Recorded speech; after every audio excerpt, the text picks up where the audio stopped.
Assalamualaikum. Ustaz Sugi, Padli, si Julius ini udah tidur nih kayaknya nih. Ya, waalaikumsalam Bang Yonatan. Mana ini otennya ini kemana ya? Aku kirim link ke Bom suruh masuk. Pendeta Bram suruh masuk, kok nggak masuk ya? Katanya mau nantang Bang Zuma dan teman-temannya, kok nggak datang? Halo Verdovan, selamat malam. Selamat malam Bang Bible. Oke, silakan. Apa yang mau disampaikan, mau ditanya atau mau bertanya? Ini mau bertanya sama Bang Yonatan. Tadi ada sempat pembahasan 100 bidadari itu Bang Yonatan. Boleh pencerahannya Bang? Oh itu, Yesus menjanjikan 100 istri di dalam Matius 19 ayat 29. Tapi saya sudah males bahas sama Guru Jum aja. Monggo, atas sama Ustaz Sugi. Bang Andi, Yesus menjanjikan 100 bidadari, 100 istri. Menikah. Ya, tapi yang harus dipahami di situ itu Yesus sedang menjanjikan kepada pengikutnya Bani Israel, bukan kepada orang Roma, orang Yunani, apalagi orang Indonesia. Itu dulu yang harus dipahami, bahwa Yesus berjanji demikian itu kepada pengikutnya, bukan kepada penyembahnya. Kan beda pengikut dengan penyembah. Itu dulu yang harus dipahami oleh teman Kristen. Jadi ketika Petrus dan kawan-kawannya bertanya, jangankan di surga, di bumi pun Yesus janjikan diberikan lipat kali ganda. Artinya ya mereka diajarin untuk poligami. Mereka loh ya, Petrus dan kawan-kawan, bukan orang Kristen, beda. Ya itu dipahami dulu seperti itu. Silakan. Aku baru dengar Bang. Jadi poligaminya itu dengan bidadari ya Bang ya? Kalau di bumi bukan. Di surga bidadari dengan perempuan pasti bidadari. Kalau di Islam disebutnya bidadari. Yang masuk di surga ada perempuan bodoh, ada perempuan cerdas. Ada bahkan kalau kita lihat di Matius 31 itu pesundal, mohon maaf, pesundal yang lebih dulu masuk ke sana. Ya mungkin pesundal-pesundal yang sudah bertobat ini yang nanti diberikan kepada pengikutnya 100 orang satu. Gitu Bang. Itu benar itu Bang ya? 100 bidadari itu ya Bang? Di Kristen tidak kenal bidadari di Bibelnya. Yang masuk ke surga itu pesundal. Jadi mungkin 100 pesundal yang mungkin sudah bertobat jadi bidadari kali ya di sana. Karena kalau kita melihat secara kasat mata di dalam Bible, Matius 19 nomor 29, barang siapa yang meninggalkan istrinya di dunia karena ingin menjadi pengikutku, maka dia akan mendapatkan 100 kali lipat di surga. Nah kalau istri di dunia ditinggalkan dapat 100 kali lipat di surga, itu maksudnya apa coba? Ya istri, tapi ini berlaku kepada pengikutnya, sekali lagi ya, kepada pengikutnya. Nah lalu kemudian kalau kita melihat dalam Lukas 18, di situ Yesus berkata gini, aku berkata kepadamu, sesungguhnya setiap orang yang karena kerajaan Tuhan meninggalkan rumahnya, istrinya, atau saudaranya, orang tuanya atau anak-anaknya, akan menerima kembali lipat ganda pada masa ini juga, pada zaman ini juga. Artinya di dunia pun orang yang meninggalkan istrinya akan mendapatkan berlipat kali ganda pada masa di dunia. Dan dikatakan orang ini di zaman yang akan datang ia akan menerima hidup yang kekal. Itu loh. Artinya terhadap Petrus, murid-muridnya dan murid-muridnya yang lain dengan Petrus pun dijanji kemudian oleh Yesus akan mendapatkan lipat kali ganda ketika hidup di dunia. Itu di dalam Markus 18:30. Itu loh Bang.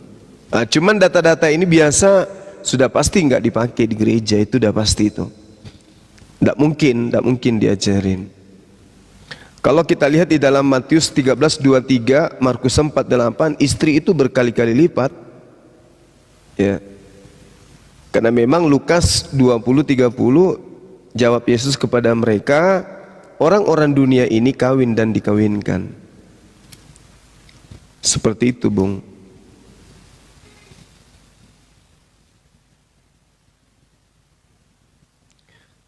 Nanya sudah nggak ada yang Orangnya melarikan diri.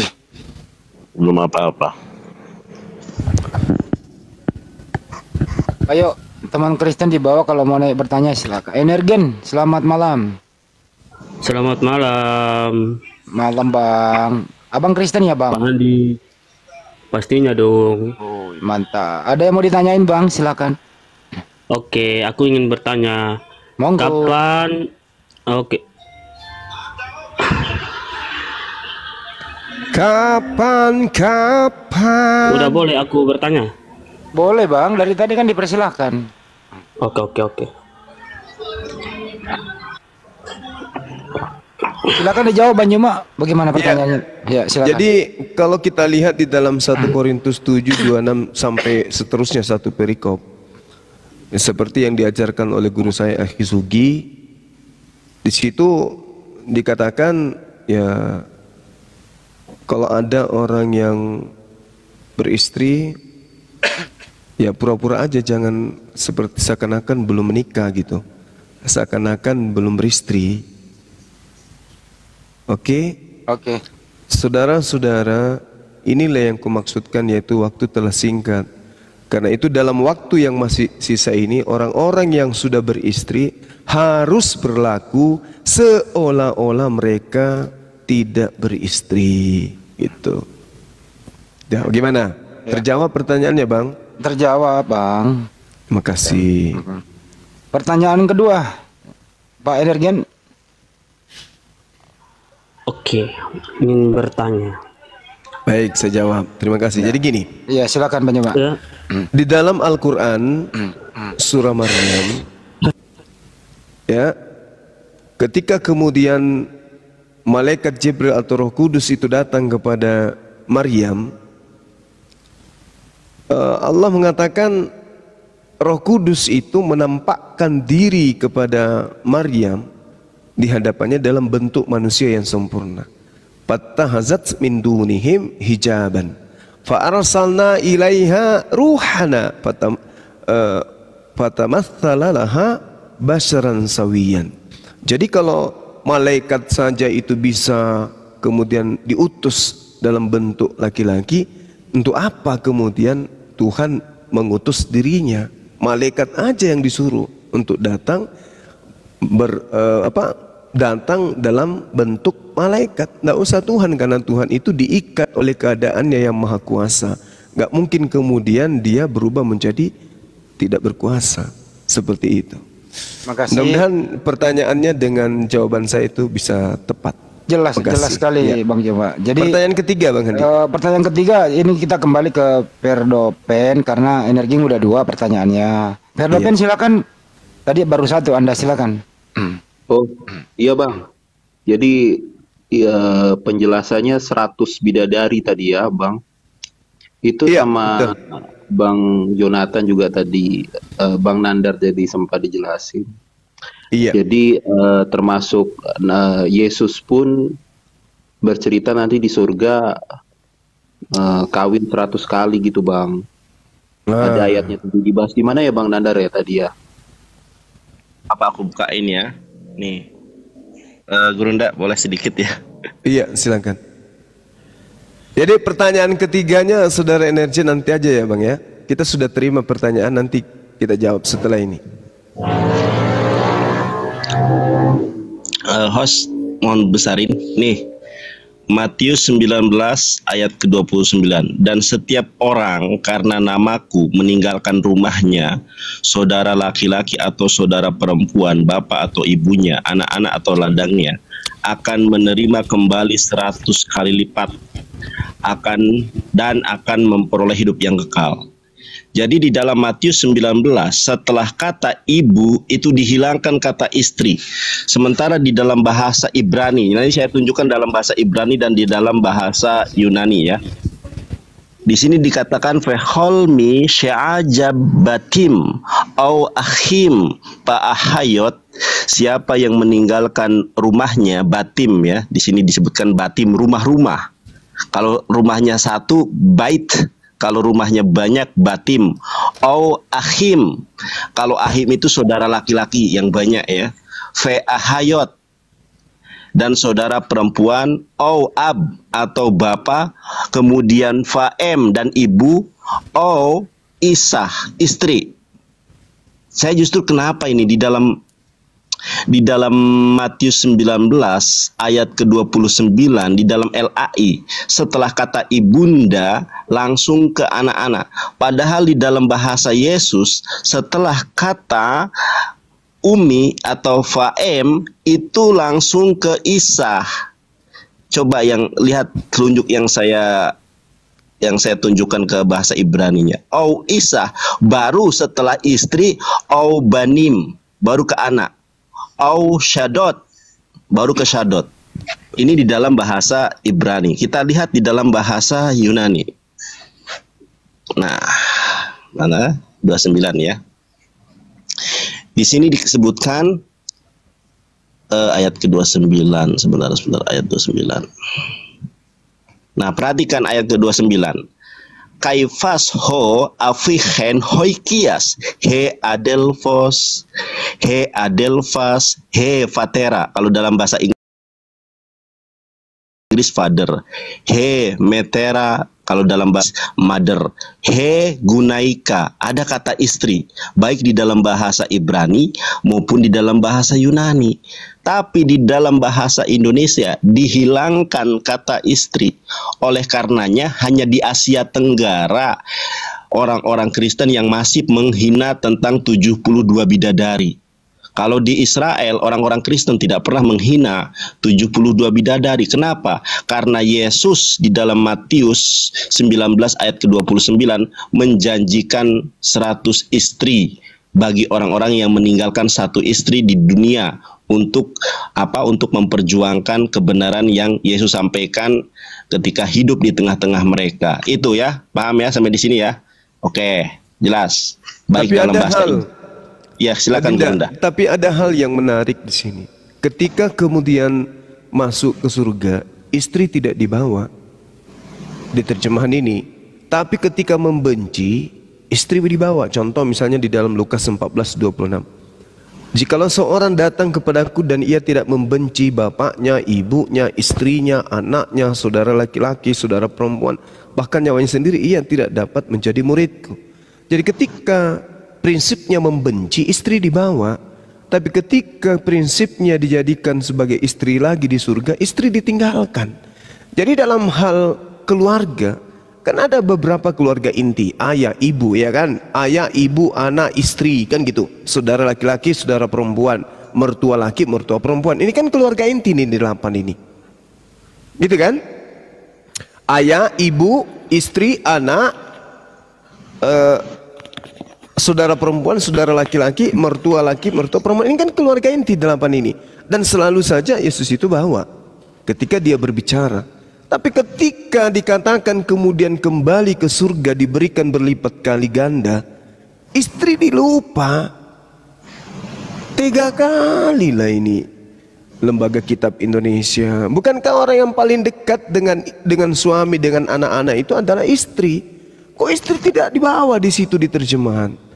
Alasannya pasti karena dia ingin mengaburkan ajaran poligami, sedangkan Yesus mengajarkan poligami itu sendiri. Seperti itu.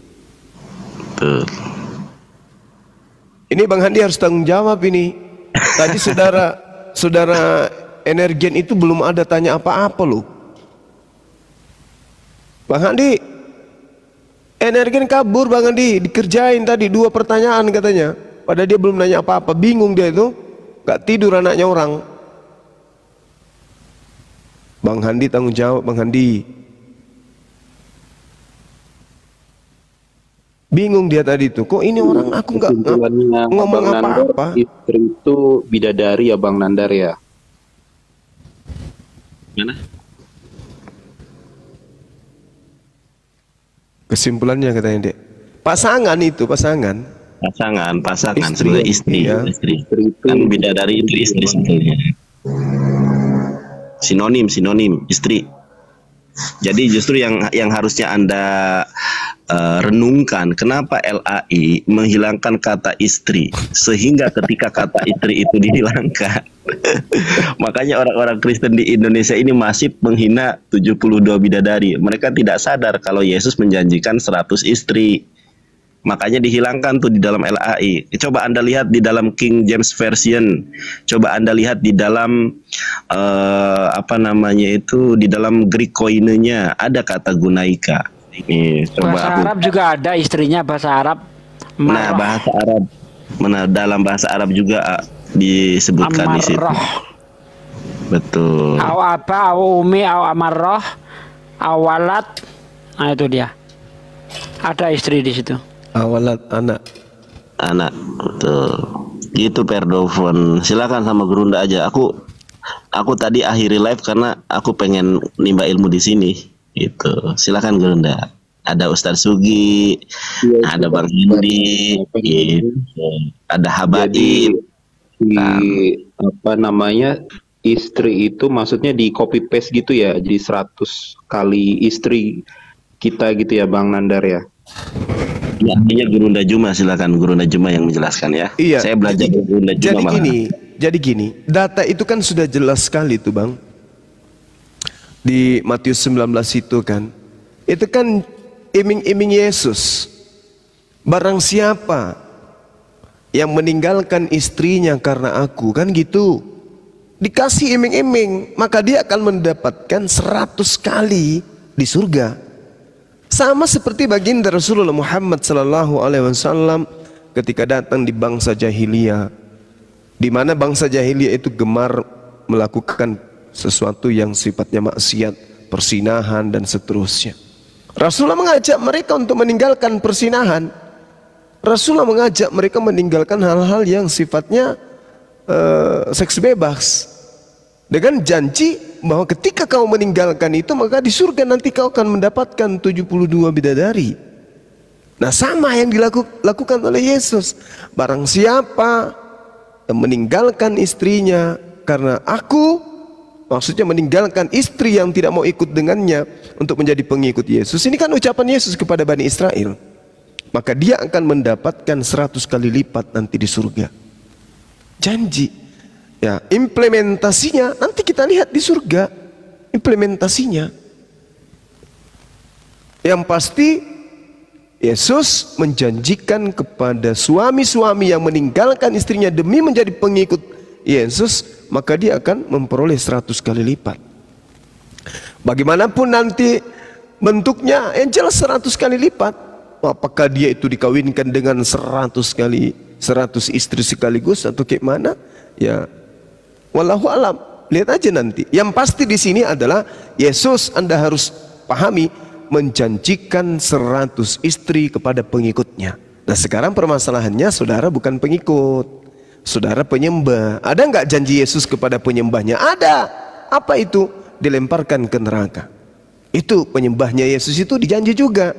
Enyahlah daripadaku, engkau semua adalah pembuat kejahatan. Seperti itu. Bukan dijanji ini, bukan dijanji bidadari, tapi dijanji dilemparkan ke neraka. Matius 13 nomor 50. Itu finalnya itu di situ, Bang Ferdo. Siap. Berarti nanti bapak kita jadi 100 kali, jadi nanti 100 bapak. Iya, bisa jadi. Di 100 ibu. Iya, misal bisa anak jadi. kita 5 jadi 500 anak. Iya. Bisa baru jadi. Istri jadi 100 istri atau 100 bidadari gitu ya, Iya. Bang ya. Bisa jadi karena di surga itu apa yang kita minta itu dikasih. Itu di surga. Apapun yang kita harapkan di sana itu yang akan terjadi di surga. Apa yang kita harapkan, selama hal itu adalah kebaikan, selama hal itu tidak bersifat kebinatangan, maka itu akan diberikan oleh Allah. Apa nggak bingung ya, Pak ya? Namanya kalau misalnya anak kita 5 jadi 500 anak gitu. Oh, nggak bingung. Itu justru bagus itu. Karena kalau misalnya dikasih anak 100, habis itu anaknya semua baik-baik, anaknya semua adalah penghuni surga, ya bagus. Kan gitu, Bang. Yang salah itu kalau Keluarga larinya besar ke itu ya, Bang ya. ya gimana? Bapaknya 100, ibunya 100, anaknya 500, Iya, istrinya juga 100. iya. Wow. Mungkin satu kepala keluarga itu ada 2000 orang ya, mungkin satu. Iya, bisa jadi. Namanya surga. Namanya surga. Bisa jadi. Siap, Bang. Jadi tadi Bang Nandar juga bilang Yesus itu nanti kawin 100 kali. Jadi nabi-nabi itu kawinnya ratusan kali gitu mungkin ya, Bang ya. Rame-rame. Wah, saya nggak Ya. Terlepas dari itu semua, terlepas dari itu 100 bapak, 100 ibu, yang pasti di sini yang ingin kita patahkan adalah 72 bidadari. Yesus lebih banyak yang menjanjikan, lebih banyak menjanjikan kepada pengikutnya.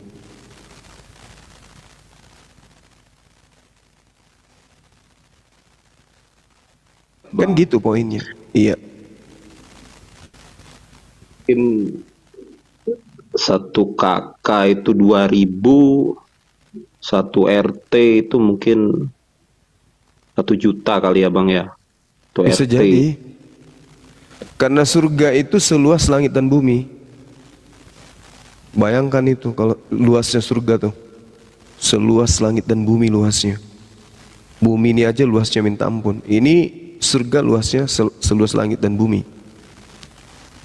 Jadi langit disatukan dengan bumi menjadi sebuah alam tempat tinggalnya. Di sanalah surga itu. Seperti itulah luasnya. Di sanalah manusia kemudian tinggal. Saya sih tidak berpikir 100 ayah, 100 ibu. Yang kupikir itu 100 istri. Bang, siap. Karena kan itu kan ayatnya kan panjang itu, Bang. Ada ayah, ibu, anak, istri. Iya. Yang saya bingung nanti berdoa sama ibu bagaimana ya? Kan doa di telapak kaki ibu itu kan ada 100 ibu, itu bagaimana berdoanya, Bang? Kalau di surga itu bukan tempat ibadah. Di surga itu bukan tempat ibadah. Tidak seperti di Kristen. Di surga baru beribadah. Di surga baru beribadah. Di surga itu bukan tempat beribadah. Surga itu tempat merasakan pembalasan terkait ibadah, ketaatan manusia ketika mereka hidup di dunia. Bukan dibalik.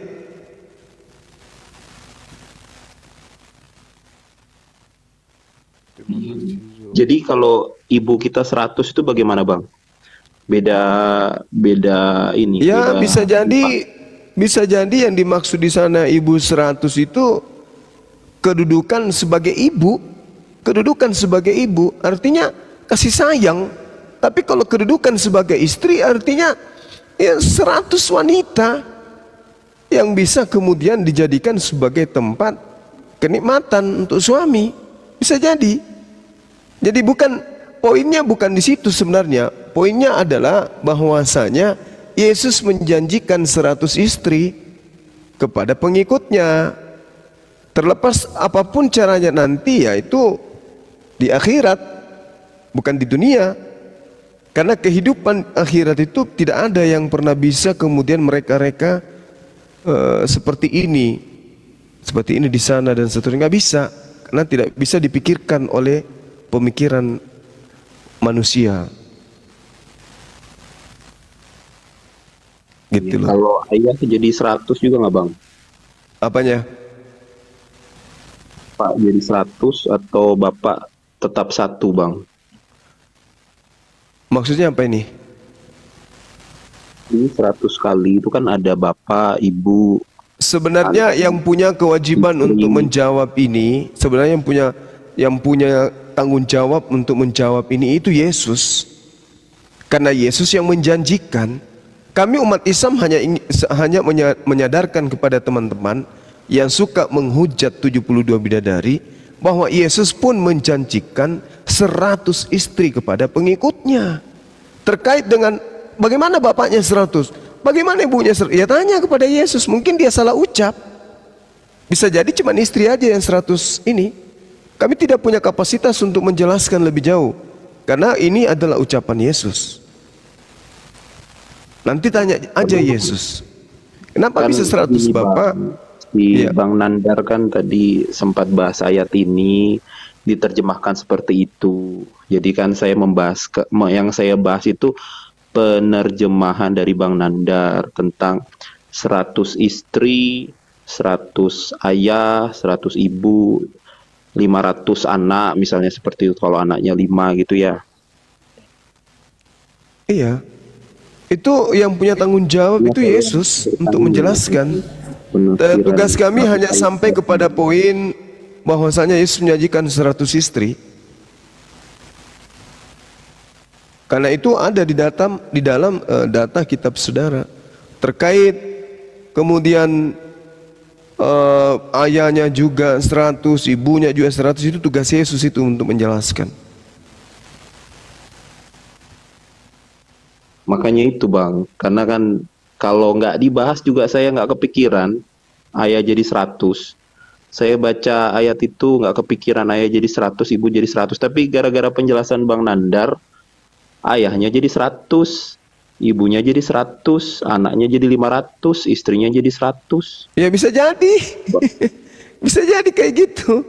Bisa jadi. Itu dia Bang. Itu derita lu. Iya, itu bisa Yesus jadi yang kan. janjiin. Yesus Tanya yang sama janjikan. Yesus. Bukan kami yang punya tanggung jawab untuk menyelesaikan masalah itu. Dalam hal ini Yesus yang punya Tapi tanggung jawab. Itu Bang, apa pewahyuan dari Bang Nandar nih saya baru tahu itu ada adik ayah saya 500, cuman ayah 500, menjelaskan, ayah 100. adik saya itu Ibu menjelaskan istri 100 kali lipat itu gimana ceritanya. Iya, Kalau itu dia. Kan kalau lengkap kan, satu dengarkan keluarga saya kali Bung. Kalau ibu yang 100 kali lipat, ibu ini kedudukannya adalah ibu. Ayah 100 kali lipat, kedudukan ayah sebagai ayah. Anak 1 juta kali lipat, kedudukan anak tetap ayah, anak. Istri 100 kali lipat, kedudukannya sebagai istri. Istri. Enggak usah malu-malu jawab. Enggak usah Udah bingung selesai. Bang. Pinjam dulu Iya. 100. 100 bidadari. Iya, tapi Anda tidak perlu merasa rugi dengan penjelasan Yesus. Anda tidak perlu merasa sedih dengan itu, karena Yesus tidak menjanjikan ini kepada Kristen. Ini janji Yesus kepada Bani Israel gitu loh. Jadi saudara nggak usah risih. Kalau Anda alergi dengan istri ya nggak usah terima. Bang. Tapi ini pencerahan Bang, ayat baru ini Bang. Itu kamu terima nggak bahwa hal itu Yesus janjikan di dalam Bible kepada pengikutnya? Anda terima nggak itu? Dengar Bang. Udah selesai. Nah, terkait dengan realisasi, apakah itu betul atau tidak, itu kembalikan kepada Yesus, karena Yesus yang menjanjikan. Tanggung jawabnya ada pada Yesus, bukan pada kami. Iya, tapi kan ayatnya kan 100 kali lipat, bukan 100 bidadari atau 100 bapak, Ya, 100 ibu. taruhlah bukan bidadari. Kalau kita mau melihat, Bung, bidadari itu adalah pelayan di dalam iman kami umat Islam. Wanita yang cantik, ya, bermata jeli. Pokoknya cantik lah, tidak pernah dipandang di dunia kecantikannya. Belum ada manusia di atas muka bumi ini yang menyertai kecantikan bidadari ini. Diberikan kepada kami umat Islam 72. Apakah itu bukan suatu kebahagiaan? Kebahagiaan. Yesus menjanjikan pengikutnya Bani Israel 100 kali lipat ketika dia meninggalkan istrinya. berarti mendapatkan 100 kali lipat istri. Sebagai istri kedudukannya istri. Ibu mau dia 5 kali juta kali, kedudukannya tetap aja ibu. Ya kan? Nah kalau istri kedudukannya istri, itu nggak bisa dipungkiri. Nah sekarang kalau misalnya Anda keberatan dengan 100 ayah, 100 ibu, tanya Yesus. Keberatan. Ini pencerahan, Bang. Ya udah, itu dari saya itu kayak gitu. Saya nggak bisa mengada-ngada yang lebih jauh. Karena yang keluar dari mulut Yesus yang tahu hanya Yesus. Ya, yang keluarkan dari Yesus. Tapi kan tadi sudah dijabarkan, makanya saya bertanya dari penjabaran. Ya, jadi gini. Kalau kita melihat di dalam kitab saudara 1 Korintus 2 nomor 9, coba Anda buka di situ.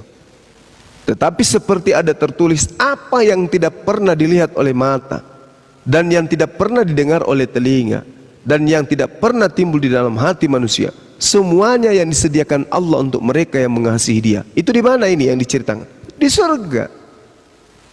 Di surga, apa yang tidak pernah dilihat oleh mata, tidak pernah didengar oleh telinga, yang tidak pernah ditimbul dalam hati manusia, semua yang disediakan oleh Allah untuk mereka yang mengasihi Allah. Jadi itu urusannya Allah, itu urusannya Tuhan. Nah Yesus yang datang sebagai wakil Tuhan mengajarkan itu, nanti kamu tanya kepada Dia. Karena bercerita tentang surga di dalam kitab 1 Korintus, ternyata itu adalah hal yang masih abu-abu. Apa yang tidak pernah dilihat oleh mata, itu yang disediakan oleh Tuhan di surga. Apa yang tidak pernah didengar oleh telinga, itu tidak, kemudian itu yang akan didapatkan di surga. Apa yang tidak pernah timbul di dalam hati manusia, itu yang nanti akan ada di surga. Jadi tidak salah surganya umat Islam selama ini. Karena surganya umat Islam selama ini hanya menjabarkan kebahagiaan, kenikmatan, kebahagiaan. Berarti dibenarkan oleh kitab saudara. Ternyata memang betul di surga itu tidak bisa disetarakan dengan kehidupan dunia. Itu loh poinnya.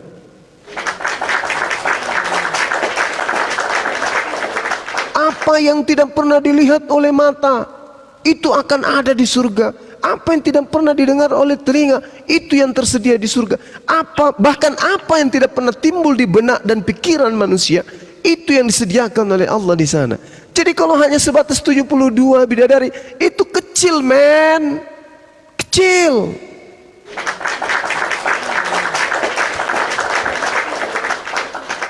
Ini Anda sudah dibantu untuk dipahami oleh kitab saudara 1 Korintus 2 nomor 9. Oke? Jadi Al-Quran tidak pernah keliru menjelaskan tentang apapun itu. Didukung oleh kitab saudara. Gitu loh ya.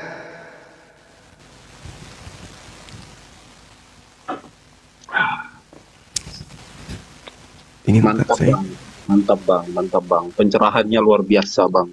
Iya, jadi jangan Anda gunakan pikiran Anda untuk mengukur itu semua. Kenapa saya katakan jangan mengukur itu semua dengan pikiran? Karena 1 Korintus 2 nomor 9 tidak bisa disentuh oleh mata, tidak pernah didengar oleh telinga, bahkan hati kita ini pun tidak pernah menelaah seperti apa keadaan di surga itu. Jadi nggak perlu saudara pertanyakan 100 istri, 100 ibu, 100 ini. Ya bisa jadi Anda akan dikasih 100 kaki, atau 100 tangan, atau 100 mulut. Yang disunat pun juga 100, itu bahaya. Bisa jadi kan? Iya bang, kan ayatnya seperti itu ya bang ya. Iya betul. Dan yang tidak pernah timbul di dalam hati manusia, semua yang disediakan Allah untuk mereka yang mengasihi Dia. Bisa jadi, coba Anda baca 1 Korintus 2:9 itu. Apa yang dimaksud di situ? Hal yang tidak pernah timbul dalam hati manusia. Hal yang tidak pernah timbul itu semuanya disediakan oleh Allah untuk mereka yang mengasihi Allah. Apa itu mengasihi Allah? Mentaati perintah-perintah Allah. Masalahnya sekarang Anda tidak mentaati perintah Allah. Itu masalahnya. Kalau 100 itu boleh bagi-bagi nggak ya bang? Misalnya nanti bagi-bagi ibu, bagi-bagi bapak, bagi-bagi istri. Kok itu aja terus Anda pikirkan? Gimana sih? Itu maksud saya gini loh bang. kami disediakan 72 bidadari. Dan selesai. Terkait dengan bagi-baginya, tanya kepada yang menjanjikan. Yesus yang menjanjikan. Coba kau tanya sama dia, Yesus, apa kabarmu? Gimana di sana bagi-bagi istri? Oh Yesus, apa kabarmu? Apa di sana kamu masih telanjang? Tanyalah dia.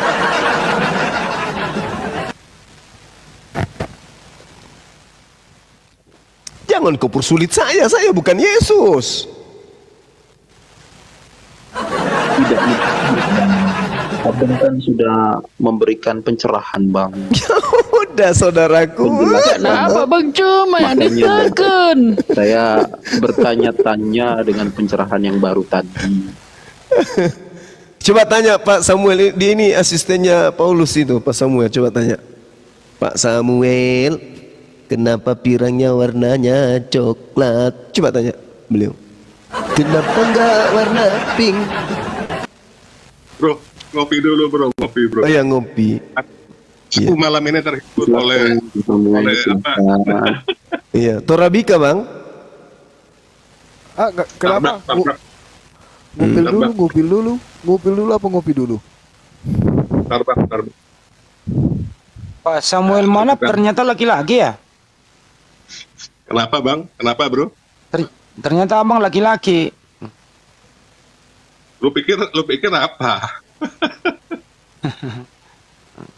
Gitu. Dengarkah tadi penjelasan yang apa namanya tadi itu dari mana 19 itu yang ayat Yesus menjanjikan 100 bapak, 100 ibu, 100 kali 5 anak jadi 500 anak. 100 kali disayang, 100 kali dibenci, 100 kali kau beristri.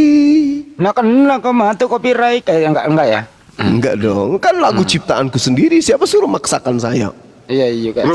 Bro Handi, kamu Siap. main rebana, Suma nyanyi, kamu main rebana, main gendang. Oh boleh juga. Boleh Bang. Kebetulan saya pemain sirkus Bang, kena itu. Gimana ini Pak Perdorpen? Aduh. Gimana? Perdo. Bang, luar biasa tadi ada pencerahan baru. Surabaya, tentang panas ya. Surabaya panas keluarga namanya. besar. Keluarga besar Kota lain dari panas nggak Bang? Ntar dulu Pak Gimana, Samuel, gimana? izin dulu Pak Samuel. Kenapa Pak Perdo? Oh iya.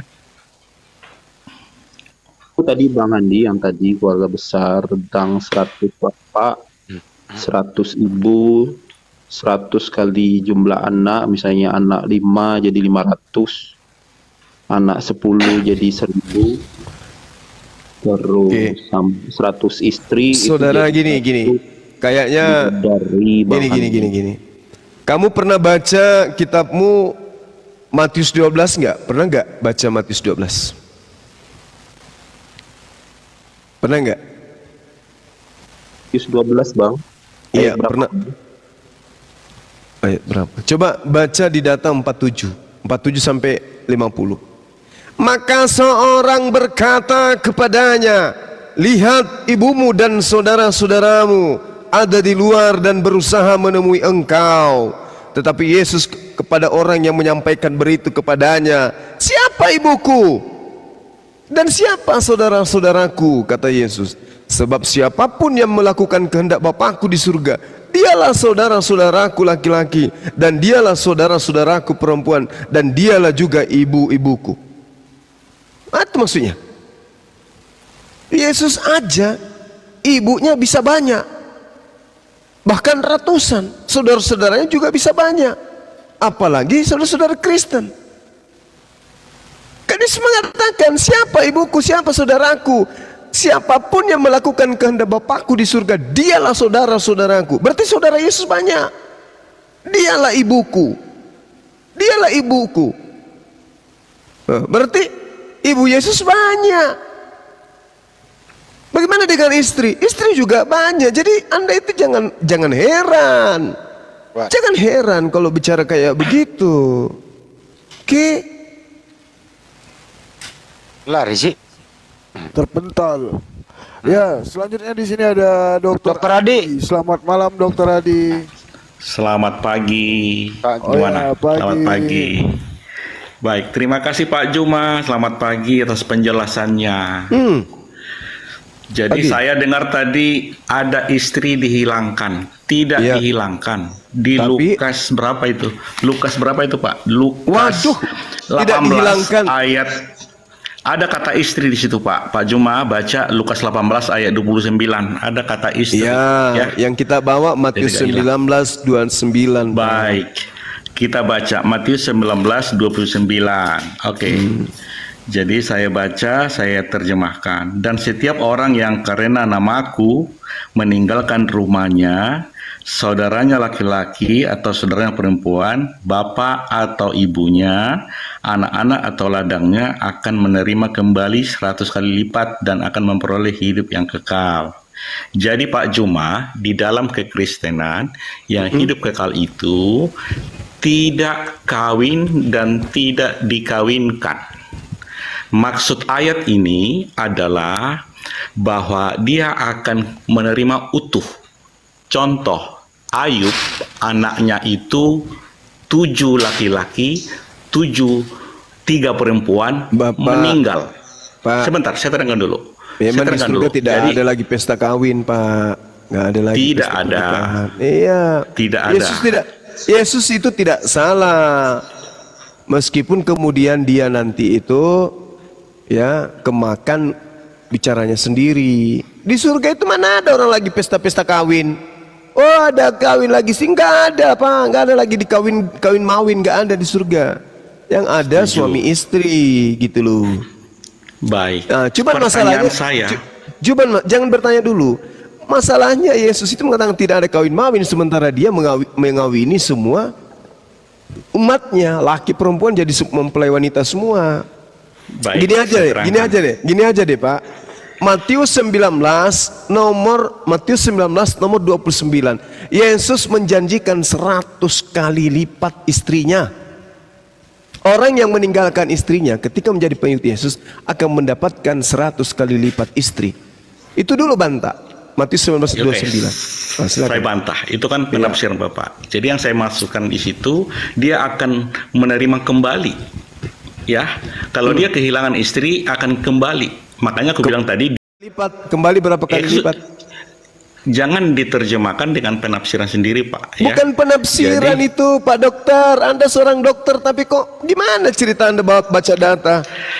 Sebentar, saya mau terangkan, jangan dipotong. Jadi saya udah bilang tadi, Jangan dikaburkan, di kitab Pak ya. Ayub, Kalau Bapak ya, sudah jangan kabur. mengatakan, Ya. kalau Bapak Belum sudah siap aku mengatakan, Pak Dokter, Belum siap dengarkan, ngomong. dengarkan, jangan ngibul. Kalau Bapak Dokter mengatakan akan menerangkan, terangkan. Menerangkan berasal dari kata terang, terangkan, jangan dikaburkan. Ini data udah terang kali. Ia akan mendapatkan kembali 100 kali lipat. Oke? Baik, Ya. saya terangkan. Saya jawab, belum siap, jangan dipotong. Oke? Diterangkan atau dikaburkan? Terserah, mau kabur, mau terang. Saya Iya. adalah netizen yang yang menilai ya. Oke? Pak, dengarkan. Dalilnya akan mendapatkan 100 kali lipat. Hal ini jangan dikaburkan. Oke? Baik. Kalau mau diterangkan, diuraikan dengan benar. Silakan. Saya uraikan menurut yang saya pahami, oke? Siap?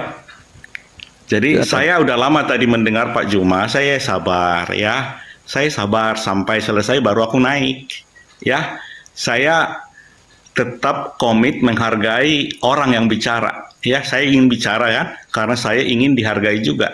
Saya menghargai orang Pak, supaya saya pun menghargai. Ini room orang dewasa, Pak. Orang dewasa ketika berbicara itu selayaknya orang dewasa. Paham? Bukan membodoh-bodohi Iya. apalagi menipu. Itu ya, apalagi Bapak seorang dokter. Dari tadi saya kan Yesus sabar. menjanjikan 100 kali lipat istri. Apa yang Anda pahami di 100 kali lipat itu? Silakan, Baik. jangan dikaburkan. Silakan. Saya baca Matius 19:29. Dan setiap orang yang karena rumahku meninggalkan rumahnya, saudaranya laki-laki atau saudara perempuan, bapak atau ibunya, anak-anak atau ladangnya, akan menerima kembali 100 kali lipat dan akan memperoleh hidup kekal. Dari data itu tidak ada kata istri, Pak Juma, ya. Ini data. Dari data itulah kita diskusi. Yang tertulis, jangan ditambahi, jangan dikurangi. Kata istri tidak ada di situ. Sekarang begini Pak Dokter, kalau original teksnya ada istrinya, apa maksud daripada kitab Anda, lembaga kitab Anda menghilangkan kata istri ini? Apa maksudnya? Baik, saya terangkan. Nah, tertulis di ayat paralelnya ada di Lukas 18 ayat 29. Ada kata istri di situ. Saya bacakan, boleh? Kira-kira apa maksudnya dihilangkan kata istri? Saya bacakan dulu baru saya terangkan, oke? Lukas 18 ayat 29. Saya bacakan datanya. Karena kita bicara dengan data. Ayat 28 dulu. Petrus berkata, "Kami telah meninggalkan segala kepunyaan kami dan mengikuti Engkau." Kata Yesus kepada mereka, "Aku berkata kepadamu, sesungguhnya setiap orang yang karena kerajaan Allah meninggalkan rumahnya, istrinya, atau saudaranya, orang tuanya, atau anak-anaknya, akan menerima kembali lipat ganda pada masa ini juga, dan pada zaman yang akan datang, ia akan menerima hidup yang kekal." Ada 2 poin di sini, Pak Juma. Pertama, apa yang dia hilang ketika mengikuti kerajaan Allah, maka dia akan menerimanya kembali utuh, sepenuhnya. Ya, yang kedua, dan dia akan menerima kerajaan sorga. Contoh ayat lain di Ayub 1, anak Ayub itu laki-laki 7, perempuan 3, meninggal. Tetapi di Ayub 42 ayat 13, kembali lagi hidup, ada lagi anaknya, laki-laki 7, perempuan 3. Artinya yang mati 10, 3 perempuan, 7 laki-laki, kembali lagi menerima anak 10, 3 perempuan, 7 laki-laki. Demikian penjelasan saya, Pak Juma. Silakan. Saya tidak dapat poinnya, Pak Dokter. Yesus mengatakan di Matius 19 nomor 29, barang siapa yang karena Tuhan Elohim meninggalkan istrinya, maka dia akan mendapatkan 100 kali lipat. Baik, saya jawab. Di data yang Bapak tawarkan tidak ada kata istri di situ. Loh, saya jawab aja Pak, saya jawab aja. Original teks kitabnya, makanya muncul pertanyaan saya tadi, apa maksudnya lembaga kitab Kristen itu menghilangkan kata gunaika di situ, istri? Apa tujuannya kira-kira? Kenapa bukan suami yang dihilangkan? Kenapa istri yang dihilangkan? Kenapa? Baik, jadi kita kan diskusi dengan data. Di Lukas tadi dikatakan ada istri di sana, di Matius ada, di Markus juga ada itu. Artinya Pak Juma, saya terjemahkan tadi, sama dia kehilangan istri satu, di dalam Kristen hanya satu yang istri, tidak bisa lebih dari satu. Ya, saya udah terangkan itu Pak. Soal terima atau tidak, ya terserah Pak Juma dan netizen. Ya kan, kalau mau jujur tadi, kalau memang pola pikir penerjemahannya istri harus 100, berarti bapaknya 100, anaknya 100.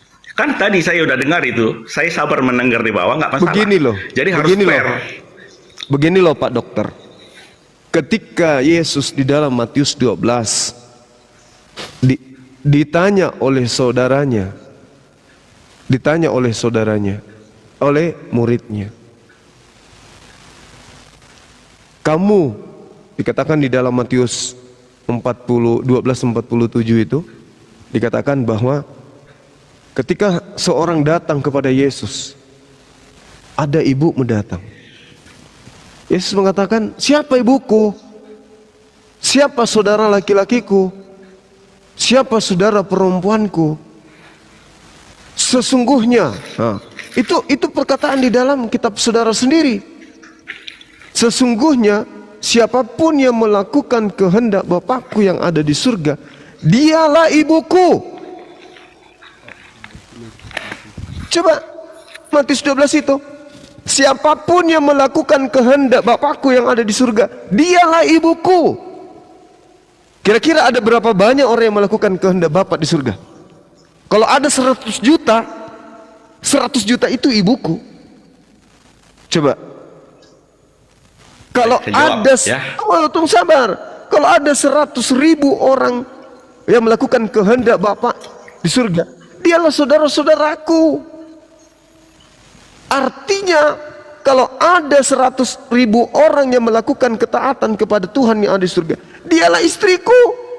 Gitu maksudnya. Berarti istri saudara-saudaranya, istri saudara-saudaranya Yesus juga istrinya Yesus. Iya kan? Orang tua dari saudara-saudaranya Yesus juga itu adalah ibunya Yesus.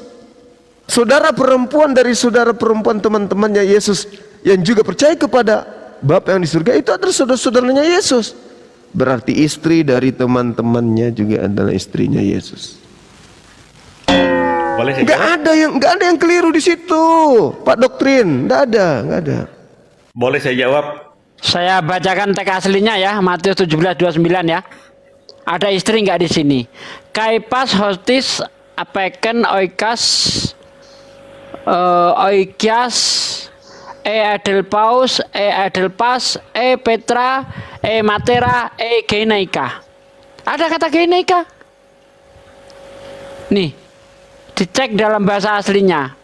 Nah, yang jadi pertanyaan Bang Juma tadi, kenapa di LAI dihilangkan kata istri itu, Pak? Itu yang belum Anda jawab. Baik, saya jawab, Pak. Pak Sugi ya, Pak Sugi nih. Pak Sugi, bukan? Betul. Pak Sugi. Saya Pak Sugi. Oke, gini, saya udah jawab tadi. Kata istri memang ada di Lukas, di Markus. Apapun ceritanya saya udah jawab tadi. Maksudnya itu, kalau dia kehilangan istri karena kerajaan Allah, maka dia akan dapat itu kembali di dunia ini. Kalau di surga kan nggak ada suami istri. Contoh tadi udah aku bilang, 100 kali lipat.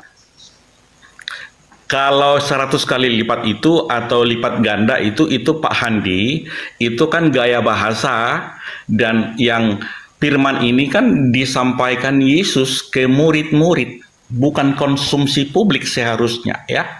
Jadi kalau yang lain menafsirkan itu, ya terserah, nggak masalah. Silakan, kami hargai itu. Oke? Jadi pertanyaan saya kepada Pak Juma dan semua room ini, apakah Allah yang ada di Bible dengan Allah yang ada di Al-Quran sama atau berbeda? Kok lari ke sana sih? Ini justru yang ingin saya tanggapi, Pak. Bentar, Pak. Anda mengatakan itu tidak dibalas di surga, tapi di dunia ini. Nah, kalau di dunia ini malah kacau. Apakah ada pengikut Yesus ketika meninggalkan rumahnya, istrinya dapat kembali 100 istri di dunia? Ya, jadi makanya aku bilang tadi Pak Sugi. Saya jawab. Silakan. Sorry ya, saya potong. Ini menurut pengalaman saya, pengalaman juga teman-teman yang sebagai evangelis penginjilan ke berbagai pelosok. Memang saya pernah begitu, karena mungkin kita berbuat kebaikan ya. Ada yang seperti ya genit-genit gitu ya, mungkin janda apa gimana, tapi kami menolak gitu loh. Ya, mohon maaf ya, saya bicara apa adanya ya. Ya tahu sendirilah teman, tapi kami menolak gitu loh, karena kami diwajibkan hanya punya 1 istri gitu loh. Kami menolak dengan halus, bukan saya sok suci apa enggak, karena kami harus menjaga komitmen pada saat pernikahan di gereja, menjadi satu tubuh. Tidak boleh meninggalkan sebelum maut menjemput salah satu di antara kami. Pak Samuel nggak menjawab substansi nih, 100 kali lipat, Pak. Loh iya ada, teman-teman saya pribadi ke pelosok-pelosok mana gitu, ada yang seperti genit-genit gitu, orang janda kok baik ya nih, pendeta muda kok baik, kayak kepengen gitu. Mohon maaf ya, gitu modelnya seperti gitu, tapi kami nolak. Ini nggak bahas oknum, ini yang kita bahas ajarannya. Iya betul, memang ajarannya betul. Di sini akan dibalas 100 istri. Iya betul, itu sebagai suatu pengalaman eksplisit, Pak. Kalau kami mau bisa langsung kami tidur malam itu juga bisa, apalagi di daerah dingin, Pak. Tapi kami nggak mau, kami nolak. Jadi nolak ajarannya udah selesai. Ya karena nggak boleh. Dia nolak ajarannya banyak, Pak. Iya, kalau nggak boleh, kenapa janjikan 100 istri kalau nggak boleh? Ya kan itu kan menguji kita. Nenek lu kiper Samuel. kepalamu Aduh, aja jangan yang bobo putih. nenek Samuel. dong, bro. Bro, ini nggak topan nih, bro. Loh. Dasar kuculuk, enak kali kau ngomong. Itu Kayak mau kiper semua. jangan-jangan yang kau minum itu tadi topi miring. Ini Yesus yang menjanjikan 100 istri, kau bilang ujian. Iya, Coba betul, kau dekat memang di sini. udah. Kau siram ada teh dijanji. matamu. Dijanjikan betul ada, tapi kami menolak. Kenapa? Salah kami Akan menolak. kuculuk akan memperoleh loh. Ya, tapi kami menolak. Kenapa? Berarti kamu menolak pemberian Yesus atau jangan-jangan kau bukan pengikutnya? Loh, memang Loh, harus apa? mentah-mentah gitu. Oh, mentah-mentah. Oh, berarti kamu lebih hebat dari Yesus gitu? Kuculuk, ada tertulis iman itu. Dasar nenek mukiper, bahlul. Dalilnya bodoh, sudah jelas. Mas. Makanya, dengarkan Samuel. Makanya otakmu itu Dengarkan Samuel, dengarkan. Otakmu tuh Yesus sangkangan itu, isinya. dengarkan. Yesus itu menjanjikan kepada Bani Israel, kuceluk, bukan kau. Kau itu bandingi kampret. Muka kayak keripang laut gini. Samuel, kau itu bukan pengikut Yesus. Kau itu Yang siapa? dijanjikan 100 kali lipat oleh Yesus itu Bani Israel. Kau Bani kampret. Ngerti kau? Bani opo? Kau bani kadrun. Manusia lahir dari hasil homoseksual kok bangga. Kamu itu bukan, kau itu bukan Bani Israel, kuculuk. Matius 19:29 itu Yesus berjanji kepada Bani Israel. Mulut kau asal-asalan ke pelosok. Ngapain kau ke pelosok cari keledai? Balul. Sejelek-jeleknya orang yang ada di pelosok, mana ada yang mau kayak kadal kayak kau, muka kayak biawak kayak begini. Sampai ke pelosok ujung Udah turun, host turunkan ini muka biawak, makanya jangan kau tiduri babi, muka setan kayak gitu. Turunin cepat itu biar turun, muka seram kayak begini ada yang mau katanya di pelosok. Buka maskermu, buka. Dasar biawak, muka kayak turunin nih, taripang laut. Turunin nih, orang tua ini nggak bagus mukanya. Enak gue lihat nih. Padli. Buka. Ayo. Muka kayak kereta peninggalan Belanda kayak gitu. Apa maksudmu ke pelosok penginjilan kalau bukan tuduhanmu itu kepada umat Islam? Dasar biawak kering. Udah cukup. Gilirannya ini Pak Doktrin. Gimana Pak Doktrin? Di Matius 19 itu Pak Doktrin, Matius 19:29 itu Yesus berjanji kepada Bani Israel. Emang situ Bani Israel? Baik, saya jawab ya. Jadi itu kan tertulis. Jadi itu ditulis sebagai petunjuk kepada orang yang mengerti dan yang memahami. Dan kalau sudah mengerti dan memahami, silakan dilakukan. Oke? Apalagi mau dipelesetin apa lagi? Ya kalau mengerti, lakukan. Ya harus mengerti. Mengerti itu pakai otak. Ini Yesus menjanjikan 100 istri atau tidak?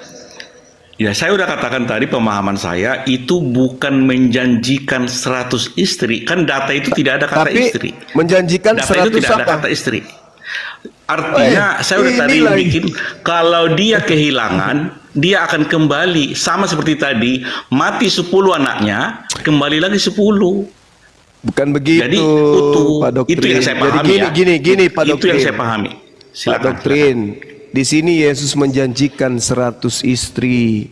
Barang siapa yang meninggalkan istrinya, ya, dia akan memperoleh 100 kali lipat istri.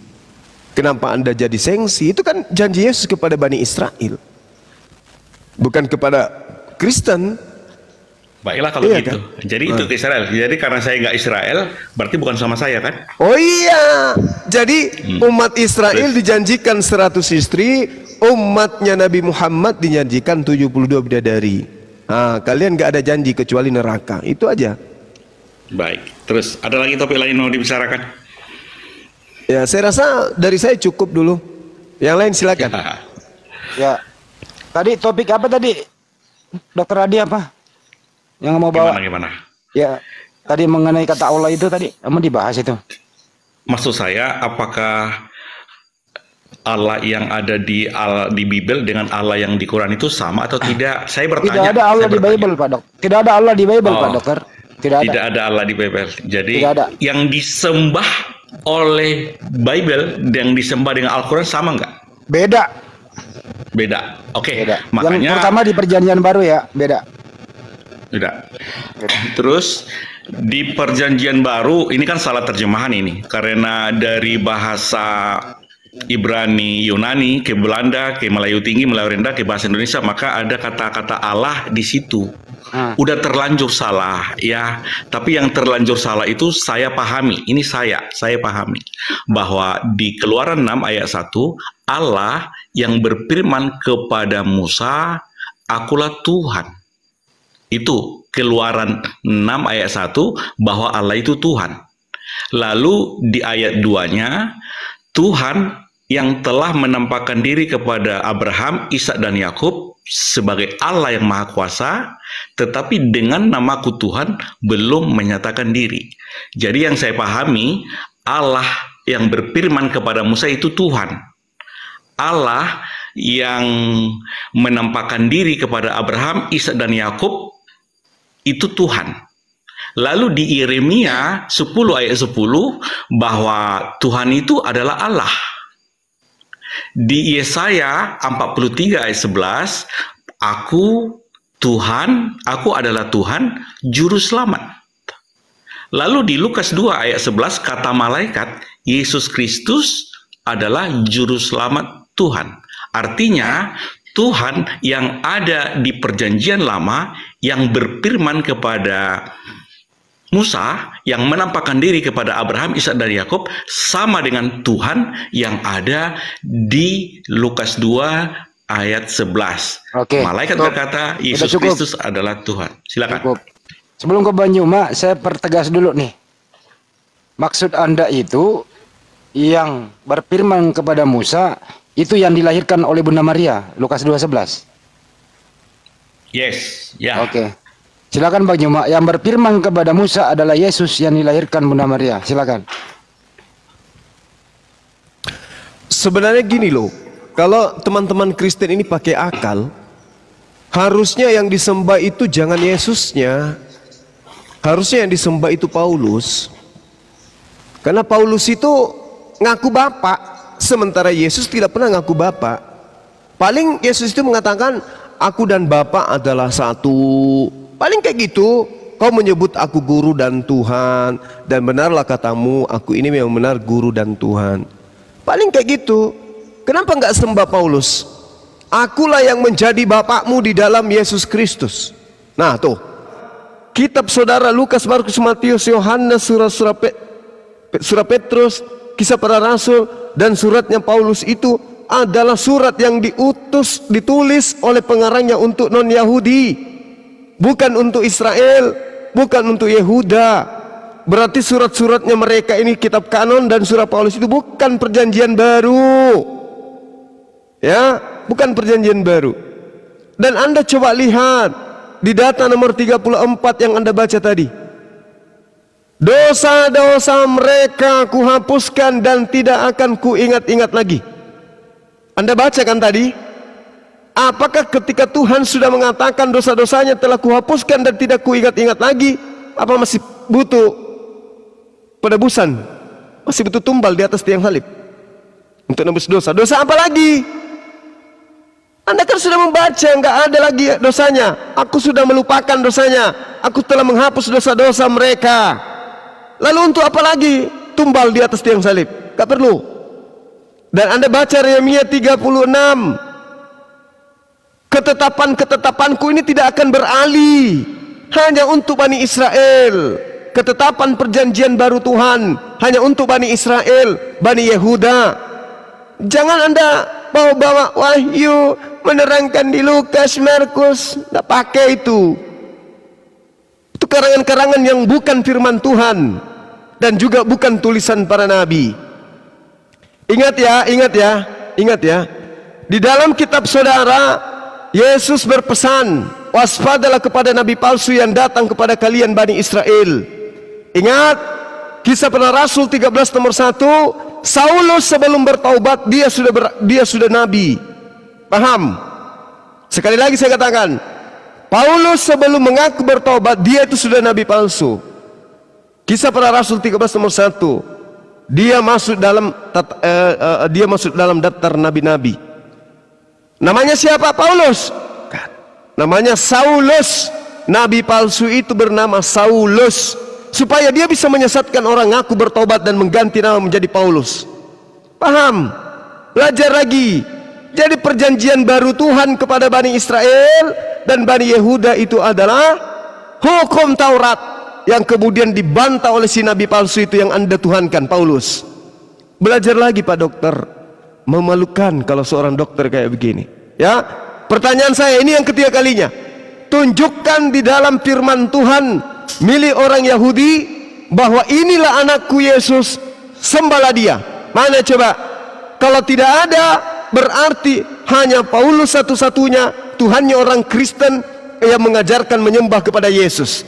Barang siapa yang percaya Yesus itu adalah Tuhan, maka dia akan diselamatkan. Mana pengakuan Tuhannya Yesus yang mengutus Yesus? Barang siapa yang percaya kepada anakku bahwa anakku itu adalah Tuhan, maka dia akan kuselamatkan. Mana? Gak ada. Ini untuk yang ketiga kalinya. Tolong tunjukkan datanya. Di mana Tuhannya Bani Israel mengajarkan Bani Israel untuk menyembah kepada Yesus? Mana? Kalau tidak ada berarti betul iblislah yang menjadi bapak saudara, yaitu Paulus. Silakan Anda bantah. Baik, 2 Korintus 11 ayat 13, sebab orang-orang itu adalah rasul-rasul palsu, pekerja-pekerja curang yang menyamar sebagai rasul-rasul Kristus. Ini bukan ditujukan kepada ke-11 atau ke-12 murid Yesus, ya. Ini di Korintus. Jadi yang pergi ke Korintus kan hanya Paulus, ya. Ini konteksnya. Jadi Pak Juma jangan ditafsirkan dengan penafsiran sendiri bahwa itu khusus untuk 12 rasul. Kita tiktokan Pak, Pak Dokter. Tunjukkan siapa. Boleh. Oke, tunjukkan siapa yang pernah mengaku sebagai rasul-rasul Kristus. Baik, yang 11 itu mengaku dia rasul dan itu khusus untuk yang bersunat, dan Paulus mengaku untuk rasul yang tidak bersunat. Mana tunjukkan kepada saya rasul-rasul yang dituduh Yesus sebagai rasul palsu, ya Paulus. Itu bukan yang ke-11 murid. Tunjukkan di mana ada rasul lain selain 12 muridnya. Jangan rasul itu ada 13. Ini yang saya tahu Pak, ya Pak Juma, yang saya tahu, yang saya jawab. Jadi rasul itu adalah apostel, itu murid-murid Yesus yang 12 itu. Ya, memang satu meninggal diganti dengan Matias. Lalu Paulus itu di Kisah Para Rasul 9 ayat 15 adalah alat pilihan bagiku. Itu kan sekarang perintah begini, Yesus kepada. saya kan mengatakan Paulus menuduh ke-12 muridnya, ke-11 muridnya ini sebagai rasul palsu. Anda mengatakan kita bukan murid. Ya? Silakan Anda tamatkan. Iya, baca sampai 100 kali lipat pun Anda tidak akan menemukan itu. Saya baca. Jangan ayat 7. Jangan ngarang bebas ya. Jadi netizen yang akan dengar. Murid-murid Yesuslah yang dituduh oleh Paulus sebagai rasul palsu, padahal dialah yang rasul palsu ya. Dialah nabi palsu itu. Baik. Oke, silakan. Jadi 2 Korintus saya baca. 2 Korintus 11 ayat 7 sampai ayat 13 ya. Apakah Paulus tidak mementingkan diri. Apakah aku berbuat salah jika aku merendahkan diri untuk meninggikan kamu karena aku memberitakan Injil Allah kepada kamu dengan cuma-cuma? Jemaat-jemaat lain telah kurampok dengan menerima tunjangan dari mereka supaya aku dapat melayani kamu. Dan ketika aku dalam kekurangan di tengah-tengah kamu, aku tidak menyusahkan seorang pun. Sebab apa yang kurang padaku dicukupkan oleh saudara-saudara yang datang dari Makedonia. Dalam segala hal aku menjaga diriku supaya jangan menjadi beban bagi kamu. Dan aku akan tetap berbuat demikian. Demi kebenaran Kristus di dalam diriku, aku tegaskan bahwa kemegahanku itu tidak akan dirintangi oleh siapapun di daerah-daerah Akaya. Mengapa tidak? Apakah karena aku tidak mengasihi kamu? Allah mengetahuinya, tetapi apa yang kulakukan akan tetap kulakukan untuk mencegah mereka yang mencari kesempatan guna menyatakan bahwa mereka sama dengan kami dalam hal yang dapat dimegahkan. Sebab orang-orang itu adalah rasul-rasul palsu, pekerja-pekerja curang yang menyamar sebagai rasul-rasul Kristus. Pak Juma, ini perkataan Paulus kepada jemaat di Korintus. Bukan kepada yang 12. Iya, di Korintus itu siapa di sana ada Rasul Yesus, Pak? Siapa yang mengaku Rasul Yesus di sana, Pak? Banyak orang memberitakan Injil dengan maksud baik atau tidak baik. Tetapi Ya, mereka itu kan Siapa? dia kan dikatakan banyak, tapi Ya, kan tidak siapa? ditulis siapa. Siapa yang Kan mengaku tidak ditulis Rasul? siapa. Siapa yang mengaku Rasul? Tidak. Kalau bukan murid Yesus. Murid Yesus lah yang dituduh oleh Yesus, oleh Paulus ini. Kenapa? Karena Paulus mau meninggikan dirinya. Itu satu. Bukan Pak Juma. Oke, di mana ayatnya bahwa itu murid Yesus? Pak, Tunjukkan yang datanya. disebut Di mana? Pak, yang disebut Rasul itu murid Yesus, Pak. Oke?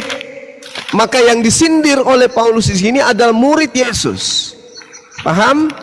Tidak ada orang di luar dari murid Yesus itu yang disebut rasul di kitab saudara. Makanya saya minta, mana rasul-rasul palsu itu? Siapa namanya? Biar gue jawab. Ya, silakan. Halo Bang Juma. Iya, silakan. Gini ya Bang Juma. Gue dari tadi dengar dari perkataan Bang Juma, gue ketawa sebenarnya. Serius, gue ketawa. Kenapa gue ketawa? Karena Bang Juma ini ngasih pertanyaan tapi dijawab tetap salah. Sekarang gini, Loh, biar adil. kalau pertanyaan saya itu dijawab tidak sesuai dengan pertanyaan, ya jelas salah lah. Sebentar. Kamu jangan banyak bicara. Saya tanya, mana seorang orang yang diklaim sebagai rasul selain murid Yesus? Silakan. Enggak, sebentar. Mau 1000 kali pun kami jawab di sini. Saya butuh jawaban, Bung. Ini bukan gereja. Oke. Ini bukan gereja. Di gereja kok bisa nipu orang, di sini enggak. Sebentar, kasih saya ngomong 5 menit aja. Iya, saya minta Anda menjawab pertanyaan saya.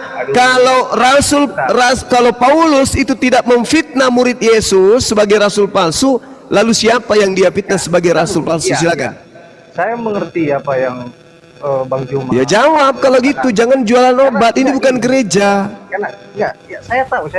Karena dari tadi yang dijawab oleh Pak Mister ini, Bang Juma selalu mensalahkan. Kenapa? Karena saya tanya, sudah 3 kali saya tanya.